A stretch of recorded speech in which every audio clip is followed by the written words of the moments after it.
인생의 기근이 오고 고난이 오는 이유라고 하는 제목으로 말씀을 나누도록 하겠습니다.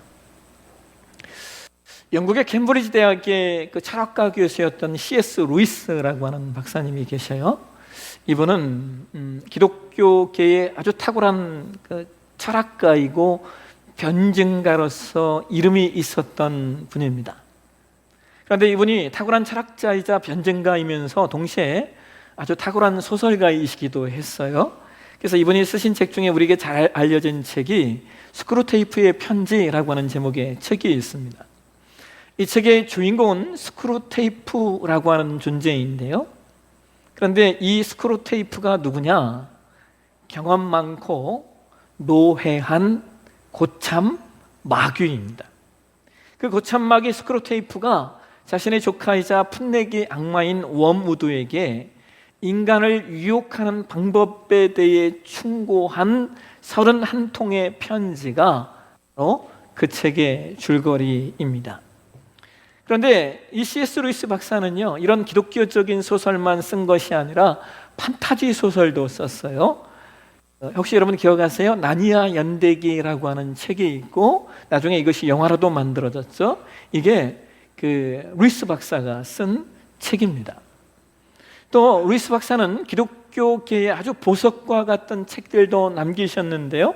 대표적인 책이 순전한 기독교라고 하는 제목의 책도 있고, 또 많은 사람들에게 위로와 격려를 주고 회복을 주었던 고통의 문제라고 하는 제목의 책도 있습니다. 루이스 박사의 책들은요, 이분이 이제 철학과 교수여서 그런지 좀 약간 어렵습니다. 그런데 그럼에도 불구하고 그런 기독교인들에게 인생의 문제에 대해서 여러 가지로 명확한 답을 주고 있습니다. 여러분, 세상 사람들도 마찬가지이겠지만 특별히 기독교인들이 갖는 가장 어려운 내용 가운데 하나가 바로 고난의 문제이죠. 왜 선하신 하나님이 하나님의 백성들에게 고난을 허용하시는가? 어떻게 선하신 하나님이 자기가 사랑하시는 자녀들에게 그러한 고통과 아픔을 그냥 놓아두실 수 있는가? 이것이 많은 기독교인들이 가진 의문점이고, 동시에 이것으로 인하여 많은 크리스천들의 신앙이 때로 흔들리기도 합니다. 그런데 이러한 신자들의 고민에 대하여서 C.S. 루이스 박사가 이런 얘기를 합니다. 하나님의 선을 그런 방식으로 이해하는 것은 기독교적이지 않다는 거예요. 왜냐하면 사랑하는 사람에게 애정어린 충고와 또 잔소리를 하고 때로는 옳은 길을 가게 하려고 체벌을 가하기도 하는 사람들을 악하다라고 말할 수 없는 것처럼, 하나님의 선하심을 이 세상의 모든 고통을 없애주셔야만 하는 것으로 규정하는 것은 오산이다라고 그가 말을 합니다. C.S. 루이스 박사가 이 부분에 대해서 아주 단호하게 말해요. 그래서 하나님의 신자의 삶에 허용하시는 고난과 고통을 하나님의 선하신 목적으로 이해해야 한다라고 그는 말합니다. 그런데 여러분, 놀라운 것은요, C.S. 루이스 박사가 나중에 이렇게 나이가 이렇게 들어서 그의 인생의 마지막 책을 하나 써요. 그 책의 제목이 뭐냐면 헤아려 본 슬픔이라는 제목의 책이에요. 헤아려 본 슬픔. 이 책의 내용이 뭐냐면요, C.S. 루이스 박사의 사랑하는 아내 조이가 암을 투병하다가 결국 암으로 사망을 합니다. 그 아내가 암에 걸렸을 때 C.S. 루이스 박사가 그 기간 동안 일기를 썼는데요, 그 일기의 내용이 나중에 책으로 나온 것이 헤아려 본 슬픔이라는 제목의 책이에요. 그런데 여러분, 그 책에서 C.S. 루이스 박사가 이런 얘기를 해요. 아내의 치유를 위해서 그렇게 기도했음에도 불구하고 하나님이 응답해 주시지 않았다라고 하나님을 원망합니다. 정말로 이 책이 그렇게 고난의 문제에 대해서 단호했던 C.S. 루이스 박사의 책이 맞을까 싶을 정도로 그런 원망과 서운함으로 일기를 써내려 갑니다. 여러분, 그렇게 고통의 문제에서 명확한 답을 주었던 루이스 박사도 루이스 박사가 왜 아내가 죽은 다음에 그렇게 흔들렸던 것일까요? 이것은 고난의 문제는 정말 이론과 실제가 다르다는 거예요.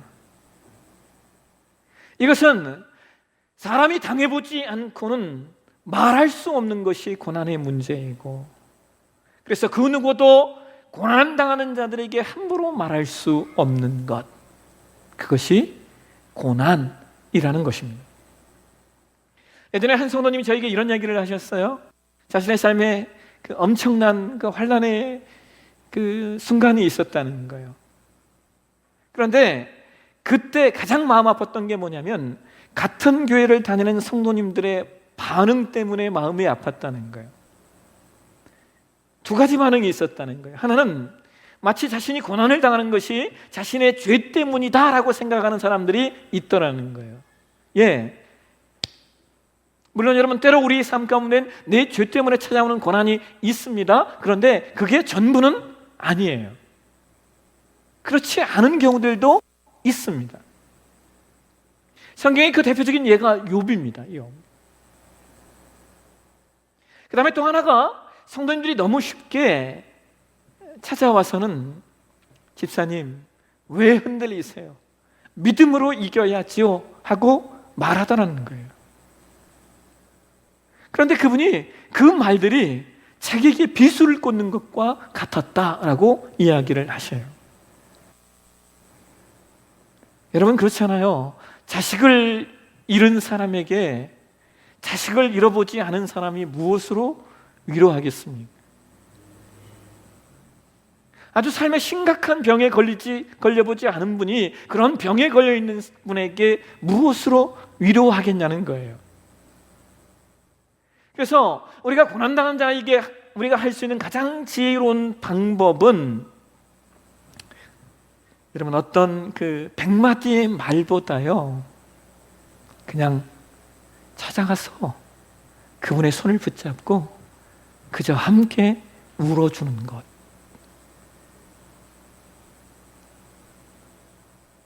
이것이 고난당한 자에게 우리가 할 수 있는 최선의 일인지도 모르겠습니다. 오늘 저는 여러분과 함께 인생의 기근이 오는 이유, 인생의 고난이 오는 이유에 대해서 좀 말씀을 나누려고 해요.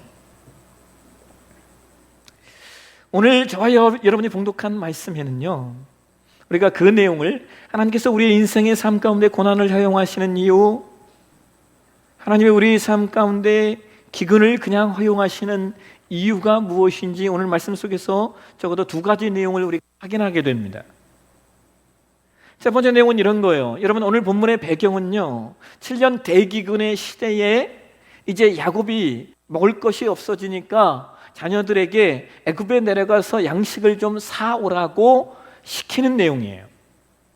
그래서 야곱의 아들들이 베냐민만 제외하고 나머지 10아들이 애굽에 내려와서 애굽의 총리 앞에 절하면서 자신들에게 곡식을 팔아달라고 요청을 하고 있습니다. 그런데 여러분, 그때 이 애굽의 총리가 누구예요? 요셉이잖아요. 요셉이 형들이 절하는 모습을 보고 창세기 42장 9절에 이런 얘기를 해요. 한번 보실까요? 같이 한번 읽겠습니다.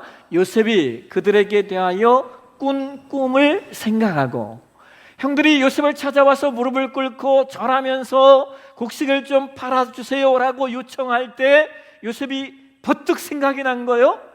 뭐가 생각났습니까? 과거에 꾸었던 꿈이 생각났다는 거예요. 그 꿈이 뭐예요? 창세기 37장 7절과 그리고 9절의 말씀이에요. 보실까요?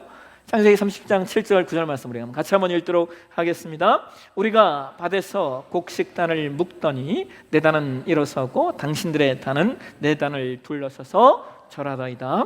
요셉이 다시 꿈을 꾸고 그의 형들에게 말하여 이르되 내가 또 꿈을 꾼즉 해와 달과 11별이 내게 절하더이다. 여러분, 요셉이 지금 뭘 확인하고 있는 겁니까? 자기가 이전에 꾸었던 꿈이 개꿈이 아니었구나, 이걸 확인하고 있는 거예요. 자신이 형들의 손에 팔린 것이, 애굽의 노예로 팔린 것이 죄수 없어서 일어난 일이 아니었구나, 이걸 지금 확인하는 거예요. 그런데 여러분, 우리가 여기서 하나 더 보셔야 될 게 뭐냐면, 지금 이 사건이요, 단순히 요셉의 꿈이 이루어지는 사건만은 아니라는 거예요. 단순히 요셉의 꿈이 이루어지는 사건만은 아니라는 거예요. 오늘 본문에 요셉의 꿈이 이루어지는 이 사건은요, 더 본질적으로 보면 창세기 15장에 하나님이 아브라함과 맺으셨던 언약이 진행되고 있는 과정이다라고 하는 것을 우리에게 이야기해 주고 있어요. 우리 함께 창세기 15장 13절에서 16절의 말씀 한번 보실까요? 우리 이 말씀을 표준 세번역 성경으로 한번 보시도록 하겠습니다. 같이 한번 읽겠습니다. 주님께서 아브라함에게 말씀하셨다. 너는 똑똑히 알고 있거라. 너의 자손이 다른 나라에서 나그네 살이를 하다가 마침내 종이 되어서 400년 동안 괴로움을 받을 것이다. 그러나 너의 자손을 종살이하게 한 그 나라를 내가 반드시 벌할 것이며 그 다음에 너희 자손이 재물을 많이 가지고 나올 것이다. 그러나 너는 오래오래 살다가 고이 잠들어 묻힐 것이다. 너의 자손은 4대째가 되어서야 이 땅으로 되돌아올 것이다. 아무리 사람들의 죄가 아직 벌을 받을 만큼 이르지 않았기 때문이다. 자, 여러분, 하나님이 아브라함과 언약을 맺으셨어요. 너희 자손이 나그네 생활을 하다가 그 다음에 어떻게 돼요? 마침내 노예가 될 것이다. 그리고 너희 후손들이 400년 동안 괴로움을 당하지만 그 400년 후에 그 너희를 괴롭히던 그 나라를 하나님이 벌하시고 거기서 많은 재물을 가지고 나와서 하나님 약속한 땅으로 갈 것이다. 자, 여러분, 이 사건이 어떤 사건이에요? 이스라엘 백성이 애굽에 들어간 것과 그 다음에 애굽을 출애굽하는 내용에 대해서 말씀하신 내용이에요. 근데 여러분 잘 보세요. 창세기 42장이 요셉에게 있어서 그 요셉의 꿈이 성취되는 과정이라면, 동시에 이 사건은 하나님이 아브라함에게 전에 말씀하셨던 창세기 15장의 언약이 이제 시작되는 순간인 거예요. 이걸 이해하시겠어요? 창세기 42장은 요셉에게 자신이 이전에 꾼 꿈이 성취되는 사건이라면, 이 창세기 12장은 창세기 15장에 하나님의 아브라함에게 언약했던 그 하나님의 언약이 시점이 된다는 거예요.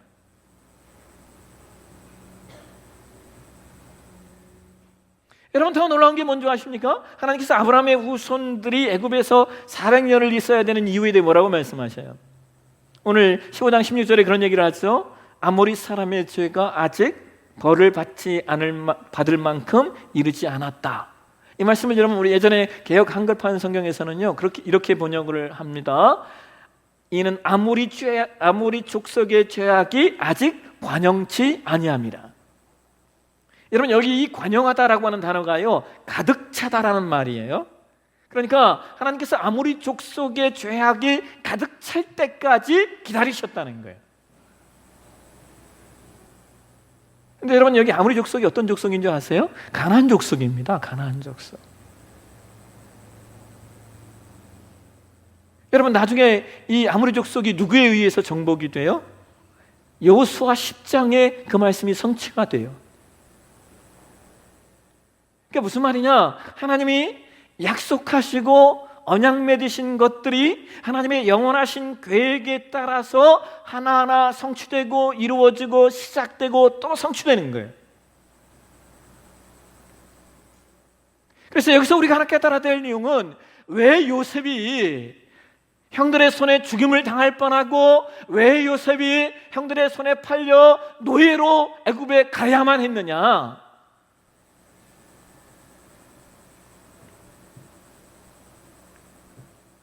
하나님의 영원한 계획이 이루어져야 하기 때문에 그런 거예요. 자, 여러분, 우리 삶에 고난이 있다라고 하면 우리가 고난을 어떤 시각으로 해석을 하셔야 되냐면 단순히 이 고난이 내 아픔, 내 눈물이 아니라 이 고난을 통하여 뭐가 이루어지는 거예요? 하나님의 영원하신 계획, 하나님의 언약이 이루어지는 과정일 뿐이라는 거예요. 그러니까 내가 당하는 고난이 하나님의 영원하신 목적이 성취되는 도구로 사용되고 있다는 겁니다. 그런 의미에서 여러분, 우리 삶에 찾아오는 고난이 힘들고 어렵고 아픔이지만 우리가 고난을 이해할 때 우리 삶에 고난이 오면 뭐가 이루어지고 있구나. 하나님의 영원하신 계획이, 인류를 향한 하나님의 영원하신 계획이 지금 내 고난을 통하여 이루어지고 있구나. 단순히 이 고난이 내 문제, 내 삶의 아픔이 아니라 우리가 느끼지 못하고 우리가 보지 못하지만 지금 어느 곳에선 하나님의 영원하신 계획이 성취되고 있다. 이 시각으로 고난을 보셔야 한다는 거예요. 그런 의미에서 저와 여러분이 당하는 이 고난은요, 하나님의 영원한 작정이 성취되는 고난이기 때문에 이것은 영광이고 이것은 복일 수 있어요. 그 다음 또 하나, 오늘 본문 속에서 하나님께서 신자의 삶의 고난을 허용하시는 또 하나의 이유를 우리가 확인하게 되는데요. 여러분, 창세기 42장에 지나서요, 창세기 45장을 가시면 성경이 이런 얘기를 해요. 요셉이 그의 형들이 자기에게 다가와 절하는 모습을 보고 요셉이 자신의 꿈이 성취되었다라고 하는 걸 깨달은 다음에 요셉이 이런 고백을 합니다. 창세기 45장 7절과 8절 한번 보실까요? 같이 한번 읽도록 하겠습니다. 하나님이 큰 구원으로 당신들의 생명을 보존하고 당신들의 후손을 세상에 두시려고 나를 당신들보다 먼저 보내셨나니 그런즉 나를 이리로 보내는 것은 당신들이 아니요 하나님이시라. 하나님이 나를 바로에게 아버지로 삼으시고 그 온 집의 주로 삼으시고 애굽의 온 땅의 통치자로 삼으셨나이다. 자, 요셉이 뭘 고백하고 있는 거예요? 내가 노예로 팔려야만 했던 이유, 내가 감옥에 갇혀야만 했던 이유를 이야기하고 있는 것은 무엇입니까? 자신을 애굽의 통치자로 세우셔서 7년 대기근의 시간 속 하나님의 영원하신 계획인 그 7년 대기근의 시간 속에서 아버지와 형제들과 그의 후손들을 세상에 두시려고 하시는 목적이 있었다는 거예요. 그러니까 요셉의 고난은 다른 이들을 살리시기 위한 하나님의 계획인 거예요. 그러니까 여러분, 여기서 우리는 고난의 목적을 또 하나 확인하게 되는 거예요. 뭡니까? 하나님이 나에게 고난을 허용하시는 이유는 다른 사람을 살리시기 위함이라는 거예요. 하나님이 신자의 삶에 고난을 미리미리 해결해 주시지 않고 그냥 놓아두시는 이유가 뭐냐? 내 고난을 통하여 누군가 살아나는 역사가 있기 때문이라는 거예요. 나의 고난이 누군가를 살리는 과정이 되기 때문이다라고 성경은 우리 가운데 이야기하고 있는 겁니다. 그러니까 여러분의 삶에 고난이 있으십니까? 그러면요, 지금 누군가 여러분 때문에 살고 있는 거예요. 여러분이 당하는 고난 때문에 누군가 지금 그로 인하여 은혜와 은총을 누리고 있다는 거예요.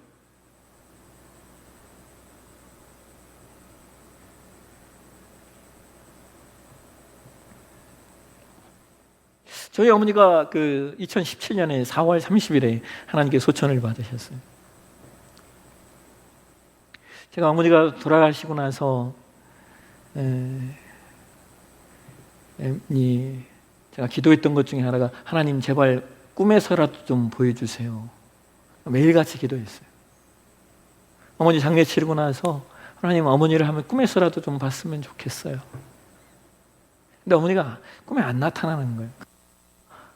언제 어머니가 꿈에 나타났냐면 6월 15일에 꿈에 나타나셨어요. 한 달 보름 만에 어머니 돌아가셔서 제가 매일 하나님, 꿈에서라도 어머니를 좀 봤으면 좋겠다고. 근데 한 달 반 만에 어머니가 꿈에 나타났어요. 근데요, 제가 꿈속에 본 어머니의 모습이 어땠냐면 꿈속에서도 어머니가 일을 하고 계신 거예요. 일을. 예? 저희 어머니가 살아계실 때도 그 가정을 책임지지 않는 남편 때문에 그렇게, 예? 그 삶 자체가 매일같이 일이었는데, 예? 그렇게 사시다가 돌아가셨는데 꿈에서도 어머니가 일하고 계시니까 제 마음이 너무 아픈 거예요. 제가 아침에 깨어나고 보니까요, 침대가, 베개가 얼마나 울었는지요. 베개가 젖었더라고요. 근데 여러분, 제가 저희 어머니를 기억할 때마다 참 아픈 것이 뭐냐면, 저희 어머니는 한 번도 자신의 삶을 살아본 적이 없어요. 예? 어머니에게 수많은 인생의 고난과 인생의 아픔이 있었어요. 여자로서 남편의 사랑도 받아보지 못했고, 5 자녀 낳아서, 예? 이거 혼자 다 책임지느라, 예?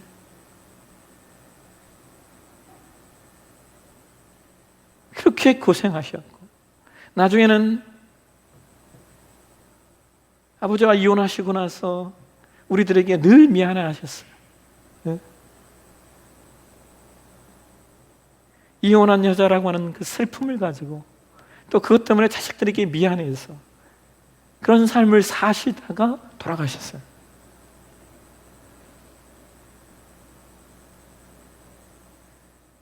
근데 여러분, 분명한 이거예요. 어머님이 그렇게 단 한 번도 자신의 삶을 사신 적이 없는, 분명한 것은